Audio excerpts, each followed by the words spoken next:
Bonjour Jean-Paul, merci de nous accorder cette interview pour le site du VHS. Donc hier, on l'a annoncé sur le site, le club vient d'enregistrer la signature de sa 6e recrue. Donc pour toi, ça va peut-être être l'occasion maintenant de profiter de vacances bien méritées. Tu peux revenir avec nous sur ce recrutement qui est avec une particularité, on va dire, à part Christian Moulon, un recrutement, on va dire, principalement régional, avec des joueurs donc, qui évoluaient pratiquement tous en Franche-Comté. Oui, c'était une volonté de ta part d'ailleurs. C'était une volonté parce que je voulais connaître leur état d'esprit, savoir aussi comment ils fonctionnaient dans la vie d'un club. Et voilà, c'était un peu un motif aussi. Et c'est un gros motif de satisfaction de notre part de pouvoir engager que des joueurs franc-comtois. Alors un recrutement, on l'a annoncé, pratiquement bouclé. Oui, un recrutement pratiquement bouclé. On attendra encore de faire un ou deux coups prochainement après la reprise. Mais pratiquement, bon, il y aura dessus encore un joueur qui viendra remplir encore cet effectif. Et c'est bien aussi pour l'équipe première, mais c'est bien aussi pour notre équipe B parce que là on va rentrer vraiment dans la concurrence et on sait que quand il y a de la concurrence, les joueurs sont meilleurs. Avec, tu l'as dit, donc une équipe B où le souhait donc cette fois c'est pas de ne pas renouveler ces 2 dernières saisons où le maintien s'est joué pratiquement dans la dernière ou l'avant-dernière journée, de jouer les premiers rôles en DH, et une équipe B donc où de nombreux joueurs sont arrivés également. Ouais, une équipe B où de nombreux joueurs sont arrivés. C'est vrai qu'en équipe première on a fait 5-6 recrues, mais aussi on a recruté les meilleurs joueurs du département.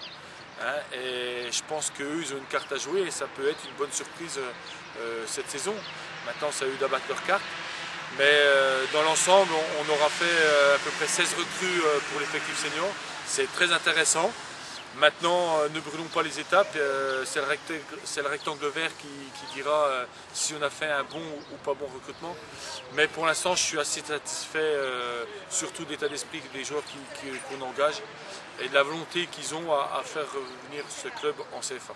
Un effectif senior d'ailleurs qui doit être à 57 joueurs. Ouais, c'est-à-dire où cette fois, on va dire que la concurrence va pouvoir s'établir. Ouais, on aura la concurrence dans nos 3 équipes, ça c'est bien, parce qu'on avait une équipe C qui a eu du mal l'année dernière en LR2. Cette année, on va avoir une bonne équipe C aussi. Et l'objectif, bien évidemment, c'est de voir les 3 équipes dans le haut de tableau des différents championnats. Ça, c'est un objectif et c'est une obligation.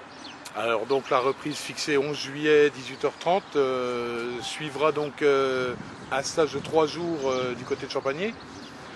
Et puis le programme du site, tu peux peut-être déjà nous le programme de reprise, tu peux peut-être déjà nous le donner un peu, sachant qu'on le communiquera sur le site. Donc avec des matchs amicaux à Franchevelle contre Sochaux, 3 en Suisse je crois, c'est ça? Ouais, c'est-à-dire que la reprise se fera le 11 juillet, donc les joueurs ont entraînement 11, 12, 13, 14 juillet. On partira en stage 3 jours du côté de Champagné au Pré-Sérou, le 15, 16, 17. Et après, on commencera à enchaîner les matchs amicaux à partir du 24 à Franchevelle contre Sochaux. Et dans la foulée, on jouera tous les 3 jours.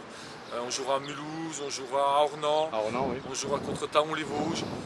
On enchaînera 5-6 matchs amicaux avant le début du championnat qui est prévu aux alentours le 20 août.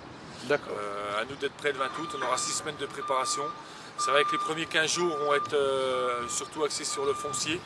Et après, on montera progressivement en puissance courant cette préparation. Mais voilà, surtout on va tâcher à bien préparer, à bien récupérer. On va couper pendant une semaine là.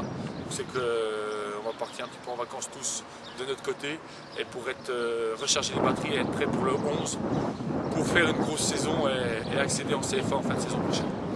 Eh ben Jean-Paul, reste à te remercier, à te souhaiter de très bonnes vacances, de bonnes parties de tennis. Je crois que ouais, le tennis ça fait du bien. Tu es engagé dans le tournoi de Peugeot et puis écoute, on se donne rendez-vous pour la reprise en juillet. Bonnes vacances à tous et puis la reprise pour le 11 juillet et surtout je compte sur vous pour venir soutenir cette équipe la saison prochaine.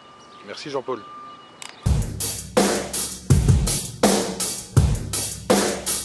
Uh-huh.